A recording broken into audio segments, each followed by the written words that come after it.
Je travaillais dans un restaurant sur Paris. J'avais ma collègue de travail, à un moment donné, elle m'a invitée, à aller passer, la soirée, avec des amis à elle dans un autre restaurant du 1er arrondissement, à Châtelet et heu et ce jour-là, au départ, j'avais pas trop envie, puis au final, j'y étais. J'y suis allée. J'étais à une table avec des amis, il est venu, il s'est installé avec ses amis. On parlait, on a discuté et puis, de là, elle m'a dit oui, genre qu'il me trouvait charmante et puis on va dire tout le blabla, quoi. On s'est vu le lendemain dans le restaurant de son père et on avait passé la soirée ensemble et puis à partir de là, ça a commencé au final. À partir de là, on a commencé à se fréquenter. À un moment, on a passé beaucoup de temps ensemble et c'est là où j'ai vu déjà qu'il avait ces regards, que pour ça que je sentais qu'il y avait un truc dès le départ, mais même avec ça, de toute façon, toutes ces petites choses-là, ça m'a pas servi de leçon de toute façon. C'est comme, la fois où, j'allais, j'allais au travail. Je me rappellerai toujours, c'était la boutique, Orphelia, dans le 16e, la rue de Passy et ce matin-là, je lui avais dit de m'accompagner au boulot. J'avais pas envie de prendre, le métro et il m'a dit: «Non, non», genre qu'il pouvait pas. Ça fait que moi, je l'avais laissé au lit et juste avant d'arriver à la boutique, à un moment donné, je me retourne comme ça et j'ai cru voir quelque chose, mais j'ai continué et à un moment donné, je me retourne et puis là, je le vois. Il avait pas eu le temps de se cacher, l'idiot et et après je m'avance vers lui, il arrive et puis, je lui dis: «Oui, mais je t'ai laissé à la maison, je voulais pas prendre le métro, je t'ai demandé de m'accompagner en voiture, tu dit non et puis là, je te trouve là». Heu et après il me dit: «Ouais, je pensais que tu me trompais, je pensais qu'avant d'aller au boulot, que tu allais rencontrer quelqu'un et tout». Je lui dis: «Mais c'est quoi ce truc?» Je lui dis: «C'est je sais pas, ça m'avait énervé mais après, il a rendu le truc avec ses explications et puis, et il a fait un visage, tout doux. Ça fait que j'ai compati quelque part. Je dis et puis je me revois, mais c'est n'importe quoi et tout, je suis avec toi, si j'ai pas envie d'être avec toi, je serai avec quelqu'un d'autre, quoi.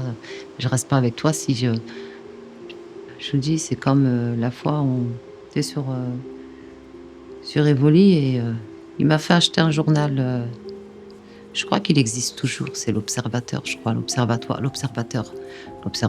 Il me l'avait acheté et on est rentrés dans un café, il m'a dit: «Viens, on va prendre, un verre, on va s'asseoir». Et je me suis assise, j'ai commandé mon café, il me donne le catalogue et et il l'a ouvert à une page, mais j'avais pas vu tout de suite et déjà dans ma tête, c'était pas ça et après il me dit: «Vas-y, je veux que tu lises ça» et puis il me le pousse comme ça, puis il me dit: «Vas-y, lis» et ce jour-là, c'était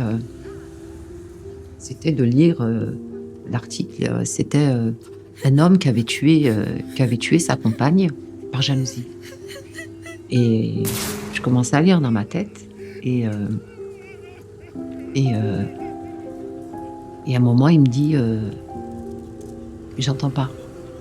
Alors, je lève la tête et je lui dis: «Comment?» Je lui dis: «Tu m'as dit de lire, je lis».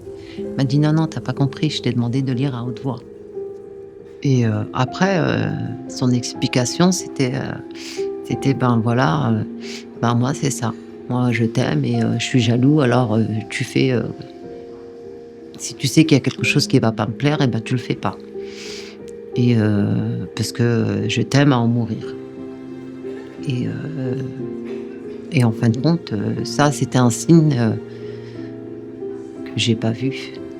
Heu, j'ai dit: «Ben, moi je suis tombée sur quelqu'un qui m'aime», alors que, bah, non, c'était pas de l'amour au final. Je pouvais pas voir ma famille,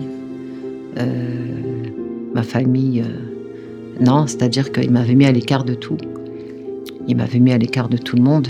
Puis même ma mère quand les fois où j'allais la voir et tout, je disais jamais rien. Mes sœurs aussi, je disais jamais rien, c'était toujours une façade. Quand je suis tombée enceinte de ma fille, En 2000,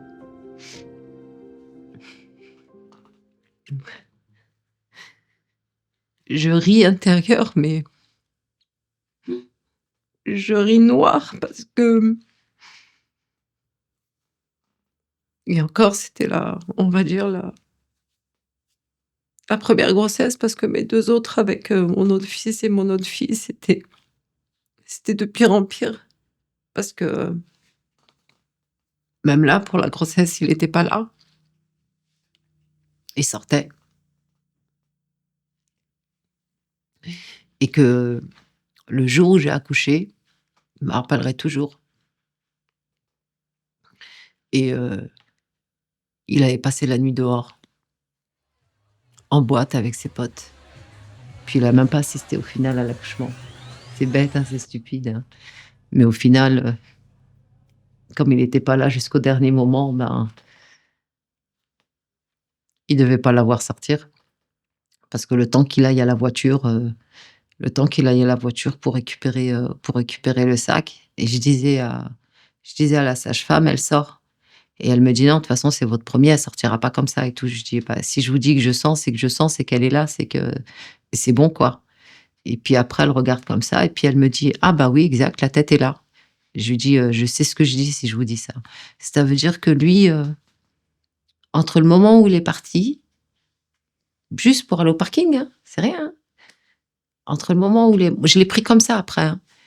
Entre le moment où il est parti dans le parking pour récupérer le sac de vêtements de bébé et ben, sa fille, elle était là. Et c'est même lui, quand il est revenu, avec le sac et tout et puis, il voit le bébé, il dit: «Ah déjà? Bah oui, tu pas là, elle t'a pas attendu, tu pas là déjà pendant 9 mois. Quelques heures avant, tu étais encore dehors en train de t'amuser en boîte de nuit et te saouler la gueule. Pourquoi tu veux qu'elle t'attende? Franchement». La personne qui m'a accouchée, même ça, j'en ai voulu à elle parce que pour aller plus vite, elle m'avait ouverte, qu'elle me l'avait pas dit, qu'elle m'avait fait une épisio. À cause de ça, heu,